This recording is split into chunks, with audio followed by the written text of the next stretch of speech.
I would like to start, I think, with just a little bit of relaxation, and then I'm going to give a tiny background and then read a very much of a Reader's Digest version of one of the autobiographical stories from the book. The whole book is not autobiographical, but the one I chose to share is. So I invite you to get physically comfortable nearby, to have some paper and writing tools, which you may or may not use. So just settle into the comfort of your body and where you are. And I invite you to breathe in and out slowly, to just center yourself and become present to listen to what I'll be sharing. And before I read the excerpt, this condensed story, I invite you to allow yourself to just tap into some memories. The first thing I invite you to ask yourself is there a dream that you dream repeatedly, or one that you've had recently? If so, what's happening in it? If a dream doesn't come to mind, you could let yourself daydream and see what might come up for you. Who's in it? How do you feel during the dream? And how do you feel at the end?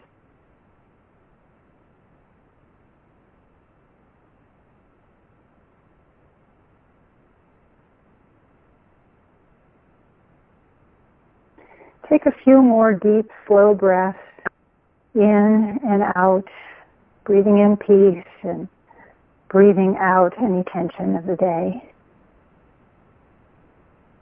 And I invite you to just explore whether there is a relationship that comes to your mind, perhaps one that you regret the state of, perhaps something where there's something lingering of an emotional hurt or a distancing that you wish weren't there.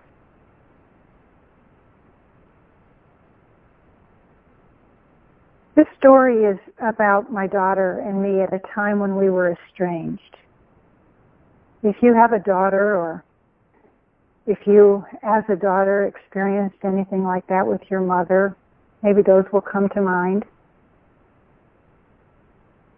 In the book, I go over all the reasons why this and how this estrangement came about, and also a little bit of the mystery about why this estrangement ended up being between me and my daughter, when my husband and my daughter was as much a part of it as I was, but there's some kind of mother-daughter thing there that's different than father-daughter.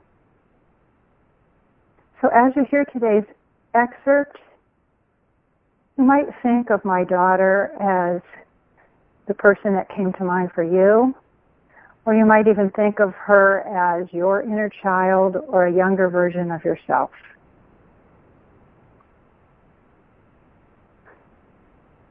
So I just plant the question. You don't need to answer it right now. Just planting the question, do you need any reconciliation with another person or with some part of yourself that a creative project might facilitate? Just let those seeds of thought incubate now as I give you a tiny bit of background and then read my story.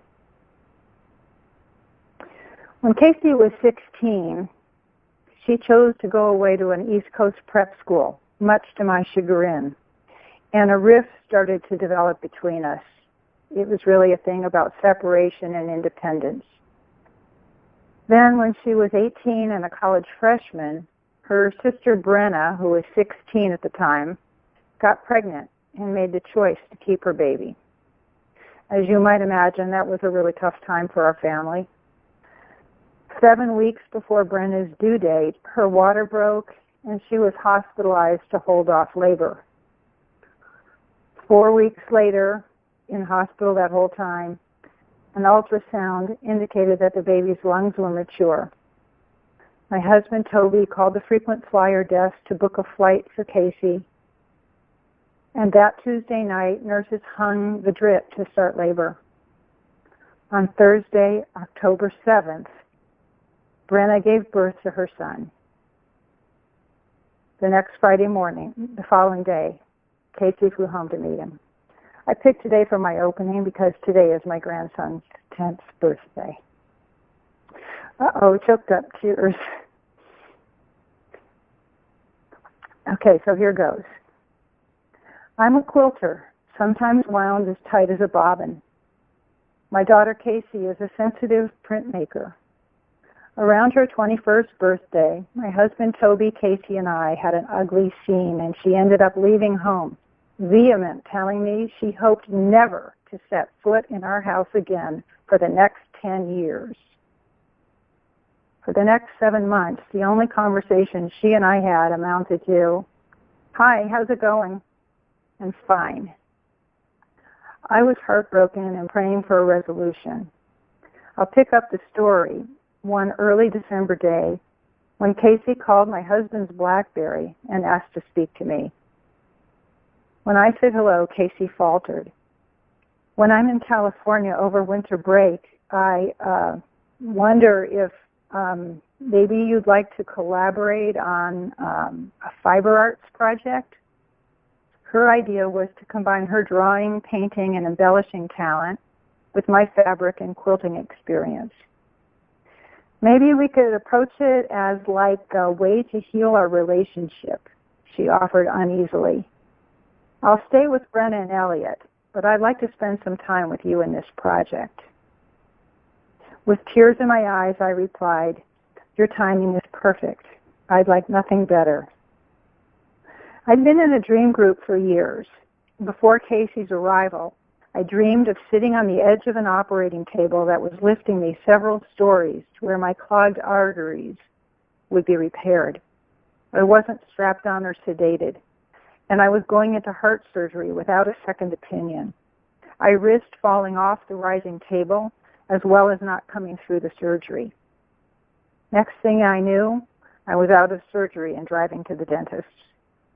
I awoke knowing I could be hopeful about healing with Casey. The day we began our collaboration, Casey opened her laptop.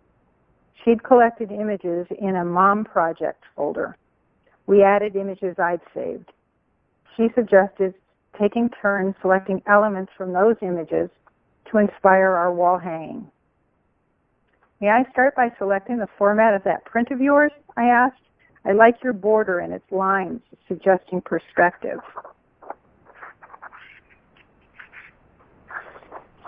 "Sure," she said, "that works." In her sketchbook, she drew the three-sided border. "I like the 3 circles in the lower left border and see them each hand-quilted and 3D. I'd like one to show a bowl of pasta." Our Italian heritage, our favorite food, or her time in Italy, I wondered. She'd suggested we not relive our past while working on the project. It'd be enough, she said, to let the collaboration and the art do the healing without having to analyze and rehash. Wise choice. "I'd quilt a labyrinth in one," I suggested. Casey pointed to a row of birds. "I'd like to silkscreen birds in flight, but birds don't remind me of anything." "Those are seagulls," I said. "To me, they symbolize the beach, which I love and miss, and flight represents freedom." Before breaking for dinner with Toby, we had the quilt designed.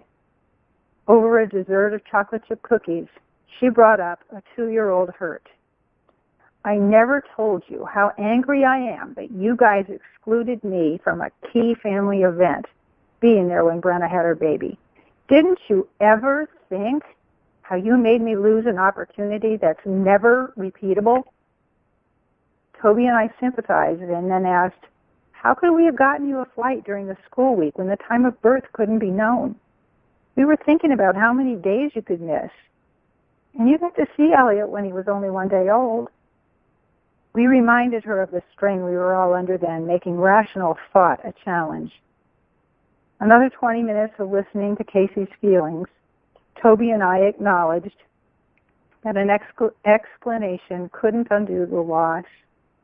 Apologetically, we told her we hoped she could understand that though problematic and maybe naive in retrospect, our decision wasn't uncaring, just practical. In times past, a tearful conversation like that would lead me to withdraw. I'd keep my tongue and my distance, thinking there was nothing I could do to make it better. I'd beat myself up over the past and fear saying something to make it worse. She'd withdraw too, perhaps focusing on how she'd opened up a wound only to have salt poured into it. That evening, we went back to the studio instead, to a room in which we weren't verbally rehashing anything. We started pulling fabrics from my stash. We began with the colors we'd selected in the afternoon. We had 40 fabrics out. We looked at one rich geometric print and without a moment's hesitation, mutually decided to abandon all previous colors and use that as the focal fabric, necessitating a trip to the fabric and art stores in the morning. Suddenly it was midnight, time for her to go back to her sister's. Instead, she stripped down to her t-shirt and climbed into her old bed. The next day, we got a silk screen, paints, and fabrics, including hand dyes, sleazy synthetics, organza, and burlap. Later, she prepared the silk screen, while I started on the circles, both teaching each other. We covered the dining table with newspapers, mixed paint colors, spread out the fabric, and pulled paint across the screen, leaving teal gulls on a rust batik. After a long day, side by side, we hugged and kissed goodnight, and she spent the night again. Back in the studio the following day, I expressed a reservation. I think hand quilting the circles will be too slow. You know, I'm mostly a machine quilter. Casey stood her ground. I see the circles hand quilted. That's how I envision it. I marked the labyrinth and dug in. As my stitches walked the path, I enjoyed watching the labyrinth unfold. It was small enough that I finished it in an afternoon. A lesson there, I told myself. Be more open to her ideas instead of trying to control all the decisions. I expected to quilt the feather she'd chosen for another circle, letting her do the bowl of spaghetti, which didn't appeal to me.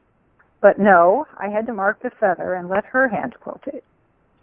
Casey had chosen to use the inspiration of Brian Andreas' Story People for the largest section. In his paintings or sculptures of brightly colored shapes, people often carried signs with clever wording. We chose to make people of fabric shapes and to depict them making pasta, an activity we enjoyed as a family. Well into the execution, we came to some real differences in approach. I stood back and talked about line, balance, unity, moving the eye around the piece, negative space, and so forth. Casey said, I've noticed you seem to analyze every step of the way. I like to design intuitively. You're a natural artist, I replied. I think of myself as a quilter who's taken classes on the elements and principles of design. I just go with what I like, she continued, but she allowed me to add dots to help move the eye around. Still, the lack of a unifying theme bothered me. What did the silk-screened seagulls, the pasta-making people, and the labyrinth feather and bowl of pasta have in common? What could give us thematic unity so we'd have something more than just a project to work on without a message? That night, I prayed for a theme, awoke with a concept, and journaled until I had a sentence. Casey and I tweaked it. Everything represented slow handwork, the cranked-out pasta, the hand-quilted feather, the silk-screened fabric. Walking a labyrinth is slow and deliberate, part of a long spiritual path. All take time. So we decided to change the third circle from a bowl of spaghetti to a clock. We'd gotten over each other's creative process differences. We benefited from the scheduling of our time, accountability to show up for the work, and the intentionality of working together to heal our hearts and our relationship. We let the piece evolve. We gained perspective, like the quilting lines chosen on day one of the design process. We even agreed on which music to listen to as we worked, her indie rock, my samba. And we chatted, consciously careful about what came out of our mouths. On the fourth day, Casey returned from a teeth cleaning and said, "Guess what? I have to get all my wisdom teeth out before I go back to St. Louis. So that means I have to do it this week." 2 days later, as I waited at the oral surgeon's office for her to come out of anesthesia, I was fascinated how my dream was doubly prophetic. Later, I discovered Jung's belief that pulling teeth could symbolize giving birth, and this project gave birth to an art quilt and a new beginning. The theme sentence applied onto the quilt expresses our broadened view. Like making pasta in art, quilting by hand, and walking a spiritual path, relationships need time and dedication if they are to reach new heights. Casey and I have been close ever since, 8 years now.